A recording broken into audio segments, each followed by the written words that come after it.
So, it's it's been a while. How are you doing? How's your family? How are the kids?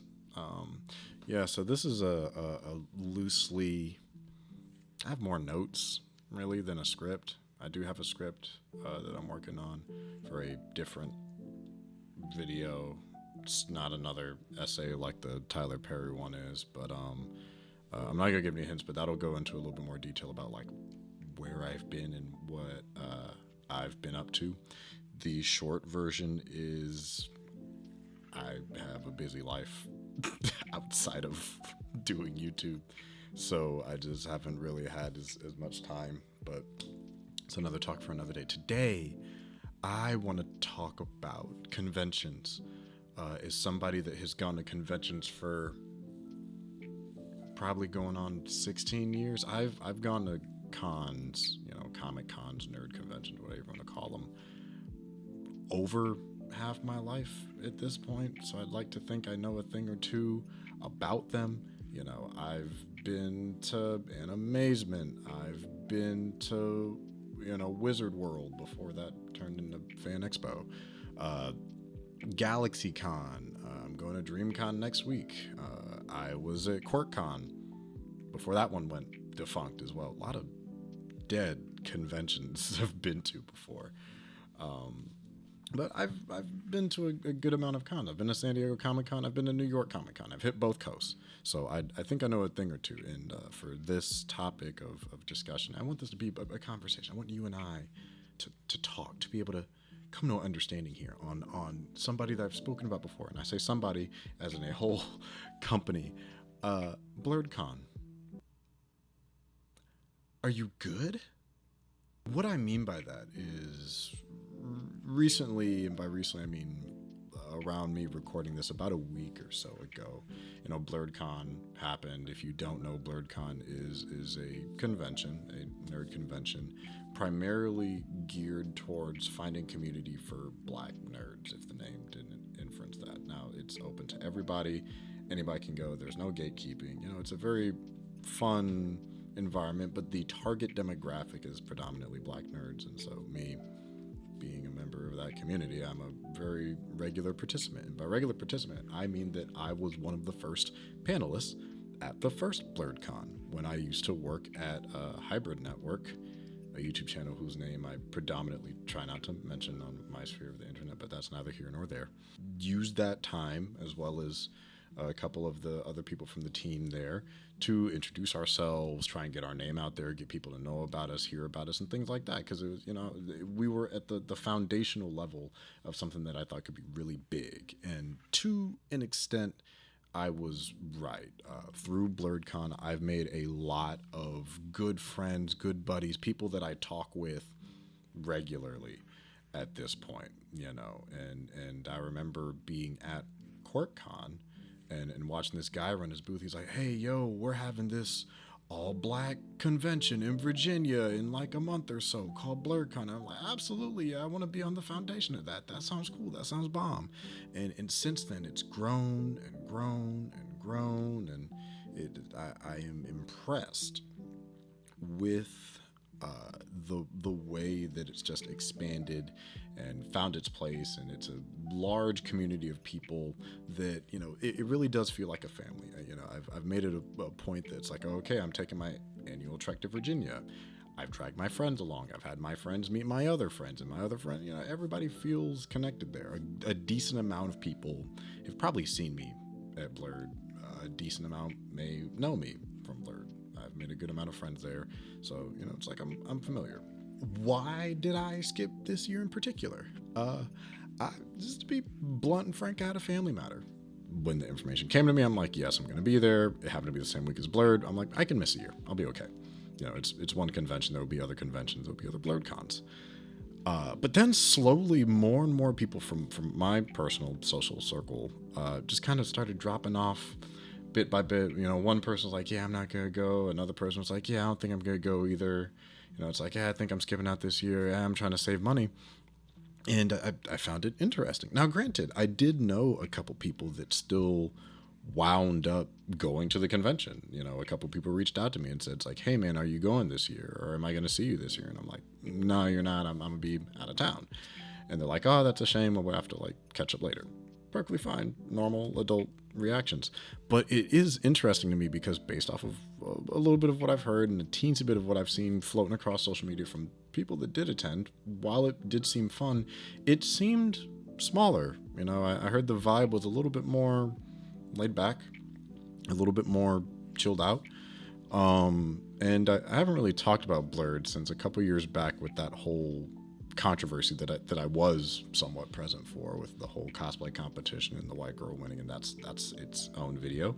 And if you want to see that, go through my videos. It seems like it's hitting a bit of a point now from a couple posts I've seen on different social medias, different people's different pages, discussing their grievances with the convention. And, you know, being a member of this community, somebody that's been an avid supporter from the beginning, you know, when it was first starting out, and, you know, making long-term considerations of like investing in it and whatnot, because it's a project that I can really get behind. I try to support, like, you know, Black-owned businesses, my friends that have different ventures and companies, and I'll probably tag some different creators that are, you know, close to me or that I know that you should be able to support. But speaking and focusing on the convention, my personal gripes is somebody that's gone there basically every year it's existed, except for this most recent one.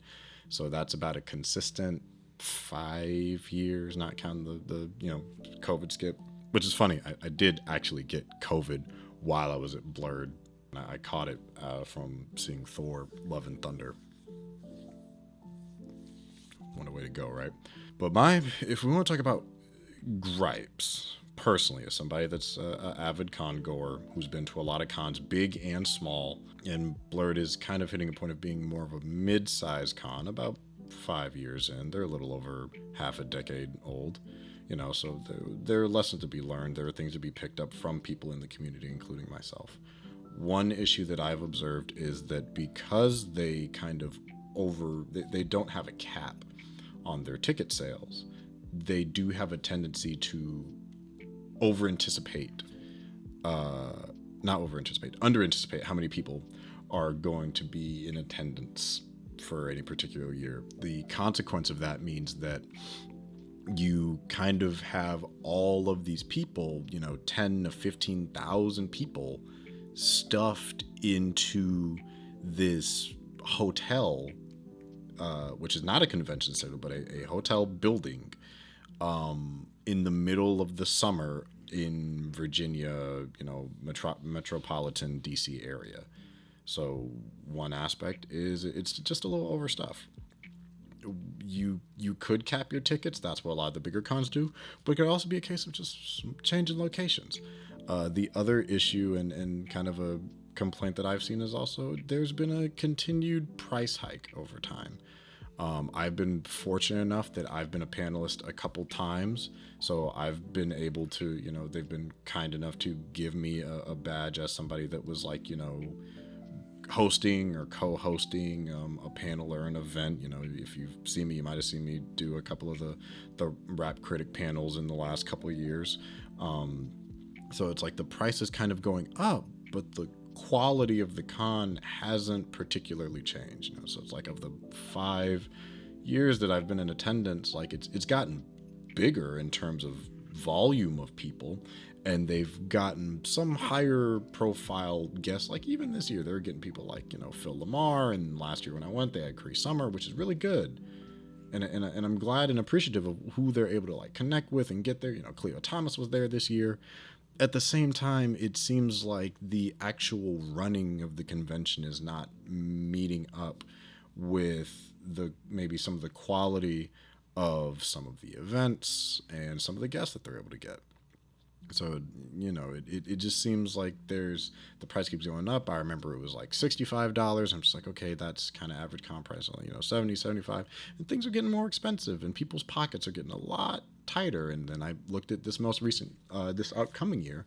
So for 2025, they moved the date, it appears, for the convention from July, typically when it is, to March, which I thought was interesting. But the price has also gone up to $100 for, I believe, the whole weekend. I believe that's Friday, Saturday, and Sunday. It could include Thursday. I don't have it in front of me, but for 3 days.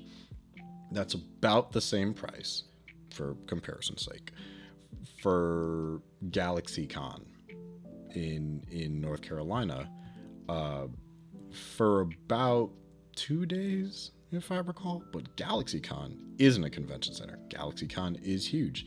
GalaxyCon is owned by a company, and GalaxyCon has insanely high profile B to A list celebrities. GalaxyCon was how I met various members of the cast of American Pie. That's how I met both voice actors for Miles Morales and Josh Keaton and Tara Strong and things like that. So they have a whole space dedicated to the celebrity meet and greet area and food vendors and their patrons who are selling things and photo ops, and then a whole separate area for Artist Alley. It's organized, but it's kind of mapped out, and it's structured in a way where when you get your flyer of like, hey, here's what's going on and blah blah blah, here's where everything is located, you're decently able to find where you need to go. They're very good and very, very tight on their security because the convention center is also connected to a hotel. So just for comparison's sake, Blerdcon is just at the bottom floors in the meeting areas of a hotel, the Crystal City Hyatt Regency. So while prices are going up, numbers and volumes of people are going up, the location isn't changing, which I can imagine can be both some bit of a financial benefit to the hotel, but a nightmare for the patrons there and for the people that work there. And then they also have to take into consideration, you have around 12,000 people floating in and out of this massive building. How do you keep track of that across like a handful of escalators and a couple of elevators? It's a difficult thing to juggle. And then the last kind of minor gripe that I personally have experienced is a little bit of a lack of communication, or not a great timeliness in terms of getting back to panelists. So people that are, I'm not sure how this is for vendors or artists within Artist Alley, but somebody that's been a panelist, at least 3 times. The first year, if I recall, they were pretty good, but the other 2, they were kind of late. So I remember having an email exchange back and forth with Rap Critic where they were trying to get my information because he was the primary lead on that and I was the secondary. I was the co-host helping do that and everything. And so he's like, hey man, I'm sorry this is coming to you mad late, blah, blah, blah. We only had about 3, maybe 4 days to submit the information and make sure that it was correct and up to date. So they had my information on the record. So he was the one that filed it. He included me on the ticket and my email and everything like that. But they didn't get back to us until about 72 hours before they needed the information, and about a week, 2 weeks before the actual convention, which I don't think is the best, given that the cutoff date for submitting to be a panelist and getting that confirmation, everything is several months out. So there's time to do it. So I think if you want to handle that, it might be a matter of closing the window so you have more time to review potential panelists, but also getting that information out and kind of having a number. I understand it can be difficult to schedule 70 to 100 to 200 different panels, all that like fill in a spot and making sure people are like set up to transition from one person in, out, who needs what time, how long do they need. It's a lot of information to juggle, and I don't want to take away from how difficult that can be to manage. I applaud those people for being able to do it. I think the issue primarily that they end up facing, and one of the other criticisms that I kind of saw that has room for growth, is the timeliness of communicating with people that are providing the more entertainment or vendorship aspects of the convention, because those are some of the people that really make it. Some people may come out just to support their friend. This past year, I didn't even realize that, Haryana Hook, a decently well-known YouTuber, was doing a panel there. I mean, I wasn't there this year, so that's why I didn't know. But now I know. So just looking at some of the things I've seen on social media from a couple people. The first one I saw was from someone on Twitter. You know, I guess X. I'm gonna call it Twitter. I don't have an account. I don't care. But someone named Opal_Lines, who apparently had a whole 48 part twit longer about their negative experiences with Artist Alley, saying that they're never going to be a vendor for Blerdcon again unless there's like significant drastic changes. And I read through it. A friend had sent it to me, and I was really surprised and really disappointed. A lot of it boiled down to there is a lack of communication, a lack of direction in terms of being able to help out the artists in that Artist Alley and the vendors. There's a lack of security for their stuff and information about how to properly look out or secure their stuff. So they came back and a couple things appeared to have gotten stolen. There's no way that can get reimbursed, and you're buying a table to sell your merchandise. You're taking time out of your schedule to make product. You got to market yourself. They split up the locations, I guess, this year more than usual in terms of where the Artist Alley is and the vendors hall and whatnot. Because usually in my history, there's been it's in 2 spaces. This year, apparently, they split it between 4 different spaces, which seems very unusual to me. But again, I wasn't there, so I'm speaking anecdotally. They were describing, just overall lack of communication. It was because also this year was additionally overbooked a little bit. People were packed into the vendors arena, so no one was able to properly market unless the crowd died down. And the crowd can't manually die down because they don't have the space. So you cram a bunch of people in a limited amount of space, they're not going to see everything to the full extent that maybe they should, and that can impact people's sales versus giving everybody a fair shot. Now, me personally, in my past experiences, I've been able to, be with my friends, and we walked around and Peru, shop to shop to shop to shop to shop, and didn't really have any issues. So it must have been a significant difference in terms of the volume of people in these vendors' arenas, maybe because they put them in different segmented areas and didn't communicate that the best. So that was the function of that. And now I'll see if I can find that and link that down in the description box. Another one was from I believe a creator or a writer. It was a blog post from What's Whitney Watching. No one that I know personally, but again, this is something else that I was sent, and it's a pretty decent blog post about just like their experience from this last year, and also saying that this will probably be the last year that they're in attendance for Blerd, which is really disappointing to hear. I'm not going to go through the entire blog post. I'll link it down below if you want to read the whole thing. But what I will highlight are their 5 key issues and their suggestions and kind of my thoughts on it. Issue number 1. The con has outgrown its location and fosters dangerous conditions as a result. I would be inclined to agree.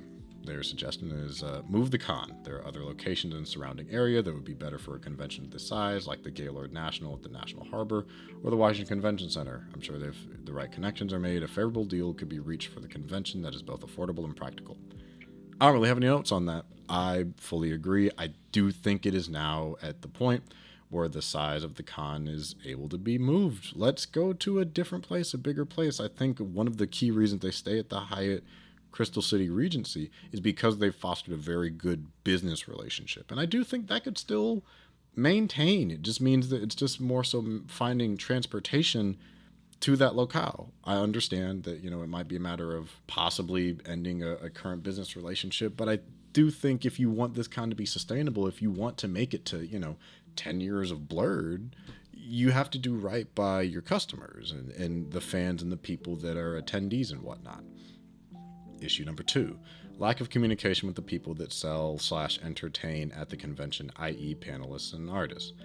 My suggestion from Whitney: hire more staff that specializes in vendor relations and can properly meet the needs of all the artists and panelists and prioritize scheduling so that vendors and panelists can plan ahead and so that there's wiggle room to do adjustments. Again, I agree on this. I think it's more so just an organizational and structural aspect. I'm not sure how many people work for like Blerdcon, the enterprise, the company, what how they navigate that. But it would be beneficial to like make sure it's like, hey, are there people that have previous experience being able to communicate, or at least having it be organized and structured in a manner that makes it possible and easier for those people to kind of be on the same page. But yeah, your bread and butter at these conventions at the end of the day aren't going to be your guest, although that can, that's happened to me before. That's definitely been a draw to a convention, is because of the guests. But it's really going to be the ambiance, the culture and community that's there, and your panelists and artists. That's what it's really going to be, is the community that's fostered around this cultural foundation. So we're all here to have fun. We're all here to be nerds. And it feels like a nice, fun family reunion, but we can't enjoy it without the people that are really the backbone of it, of sorts. They're amazing creators. They're amazingly talented artists. They're amazing vendors. I have a couple friends that sell their own products there. They vend soap. They're really good. I'll link them down below as well. But, it's like, as somebody that's been a panelist, it's like I've had situations that could have been much worse. Luckily, the volunteers that worked directly with me were very on the ball about just making sure that we had what we needed. So while it was good for me, I can definitely see how it could lack for other people if you don't have enough people, or if they're not communicating well enough. Issue 3, the food of it all. Whitney's suggestion: make sure the food area is properly covered and there are enough seats to accommodate any rushes. This can also be achieved with a bigger venue. I do agree with that. Anecdotally, I would also add, having been there multiple times in this sweltering heat, I almost got heat stroke one year actually, but that was more my fault just due to the cosplay I was wearing at the time. If you're going to do outside seating, please make sure to have, umbrellas, shade for people with just sensitivities to the sun. It gets hot in Virginia. It's Virginia in the middle of frickin' July. This year has been a scorcher in particular, to the point where it's like, I have to make sure I go out with sunscreen just to go for a walk. Please be considerate of your attendees. Please have enough tables. Please have enough chairs for people with, different abilities. And please have places of shade so that people don't get heat stroke or pass out. This would also maybe give you a little bit more options, because a little parking section may not be enough for all the food trucks, which tends to be the case with Blerdcon. They start to be in that one initial parking lot area, and then they wrap around the nearby street, which really causes issues for traffic driving near a hotel. Issue 4, event structure. Whitney's suggestion is that the tentpole events need to be restructured. That means adding categories to the cosplay competition to beef it up. Agreed. The con should also look into adding a masquerade to give more people an opportunity to perform and watch performances. Also, the more popular panels ran by regular panelists should be moved to the unutilized ballroom during the day.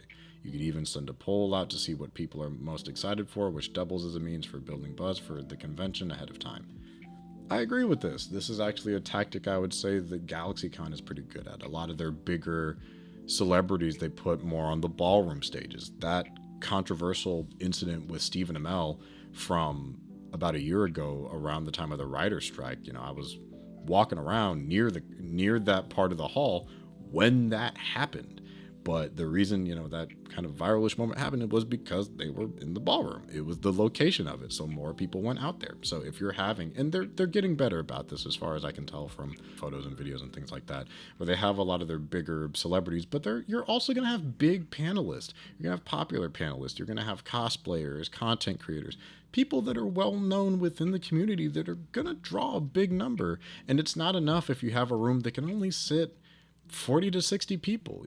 The last time I was a panelist, our room was about full. It actually started to overflow a little bit. We, I think, had to turn a handful of people down, or people were standing up against the wall, which is a great turnout as a panelist, but it can be tricky for people that want to participate. I've had instances where I wanted to be at a panel or at an event or participate in something, and they just didn't have space because it was too small. They were put in a space where it didn't occupy it. So that does also go in with considering a new location in general. But at the same time, it does mean it's like, hey, when you're structuring these events, think about what will probably draw the most attention. You're already taking into account people's social media and their pull and things like that. So it's like, maybe even asking some of the panelists, like, how big of a space do you think you'll need? How many people are you anticipating? Is it going to be like 15, 20? Smaller room. But if it's one of your celebrities or something, it's like, might want to move it to a ballroom, have more space, have more leg room. And similarly for the cosplay competition, have rooms for, you got your amateurs, you got your intermediates, you got your experts. And let people have fun, have that masquerade section of it all. I understand it's a lot more work, it's a lot more conscientious, but if you want to be up there with the big dogs and, as you get older, you learn. And I want to see this con grow and evolve. And issue 5, the last one here, ignoring of feedback from concerned attendees and entertainers.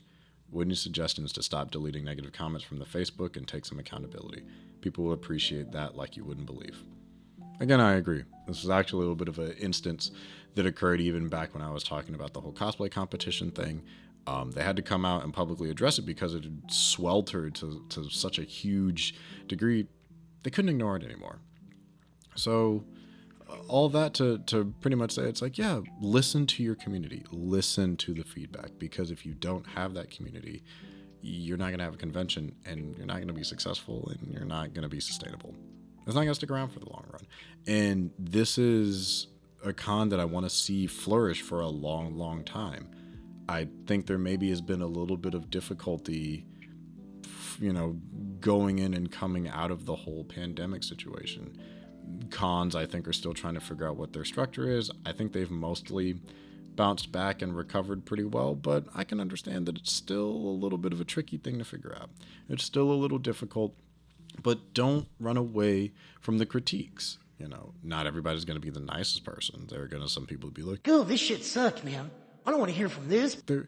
Listen to at least your artists, your vendors. Listen to the backbone of the people that are going to be the real draw there.